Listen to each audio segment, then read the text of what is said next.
শ্ৰদ্ধা চামেল ডাঙৰীবাসী গামোচাৰে সন্মান জনাবৰ কাৰণে মই অনুৰোধ জনাইছোঁ।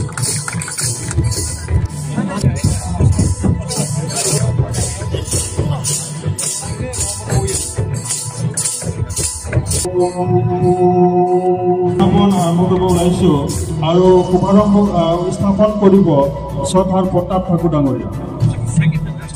ধন্যবাদ।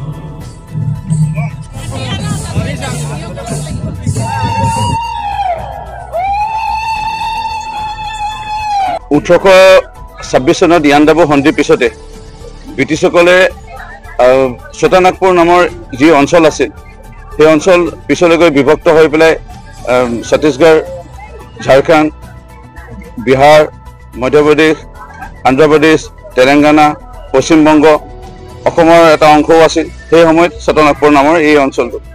আৰু তাৰ পৰা আমাক আনিছিল চাহ জনগোষ্ঠী আদিবাসী লোকসকলক ইয়ালে। আজি চাওঁতে 200 বছৰ হৈ গ'ল।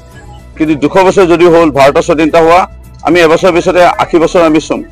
এই 80 বছৰ ওচৰলৈকে আমাৰ দাদা ভাইসকলে বন্ধুক তুলি লৈছিল সংগ্ৰামৰ কাৰণে।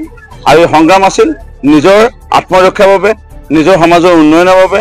চাহ জনগোষ্ঠী আদিবাসী অঞ্চলৰ যি মানে অন্যায় চলি আছিল, পূৰ্বৰ চৰকাৰসমূহৰ দিনত অন্যায় হৈ আছিল, বিভিন্ন ধৰণে শোষণৰ বলি হৈ আছিল, ইয়াৰ বাবে এটা হস্তদায়ী সংগ্ৰাম চলিছিল।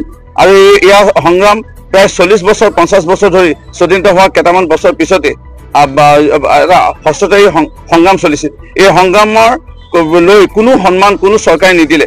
আমি ধন্যবাদ জনাম মাননীয় মুখ্যমন্ত্ৰী ডক্টৰ হিমন্ত বিশ্ব শৰ্মা ডাঙৰীয়াক। 2022 চনৰ 15 ছেপ্টেম্বৰৰ দিনাখন মাননীয় দেশৰ প্ৰধানমন্ত্ৰী নৰেন্দ্ৰ মোদী ডাঙৰীয়াই উদ্যোগ ল'লে।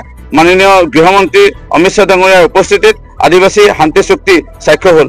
সমান্তৰালভাৱে সেই সময়তে আলফা শান্তি চুক্তি, ডিমাচা শান্তি চুক্তি, কাৰ্বি শান্তি চুক্তিও সেই সময়তে এই চুক্তিসমূহ হৈছিলে শান্তি চুক্তি।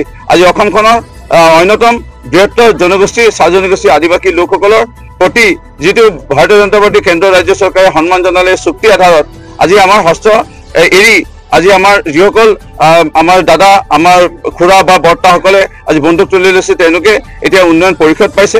আৰু এই উন্নয়ন পৰিষদৰ উদ্যোগতে 2022 চনৰ পিছতে 23 আৰু 24 চনত বিভিন্ন স্থানত অসমত শান্তি চুক্তি দিৱস উদযাপন হৈছিল। আৰু এইবাৰ আমি নিজকে সৌভাগ্যৱান উজনি অসমত যোৰহাট জিলাৰ মৰিয়নি সমষ্টিত আমি 3য় বাৰ্ষিকী আদিবাসী শান্তি চুক্তি দিৱস উদযাপন কৰিবলৈ লৈছোঁ। আজি লাইখুঁটা স্থাপন আছিল। চৌদিশৰ পৰা বিভিন্ন সমাজৰ আমাৰ মুৰব্বীসকল আহিছে। আমি এটা খুব ভাল খবৰ অলপ সময় আগতে আমি পাইছোঁ। দেশৰ মহামহিম ৰাষ্ট্ৰপতি দ্ৰৌপদী মুৰ্মু ডাঙৰীয়ানীক আমি সাক্ষাৎ বিচাৰিছিলোঁ। ইতিমধ্যে আমাৰ ৰাষ্ট্ৰপতি কাৰ্যালয়ৰ পৰা যোগাযোগ কৰিছে। আমি আশাবাদী আজিকালিৰ ভিতৰত আমি নিশ্চয় আমি এটা সাক্ষাৎ কৰাৰ সময় পাম। আমি নিমন্ত্ৰণ কৰিবলৈ যাম।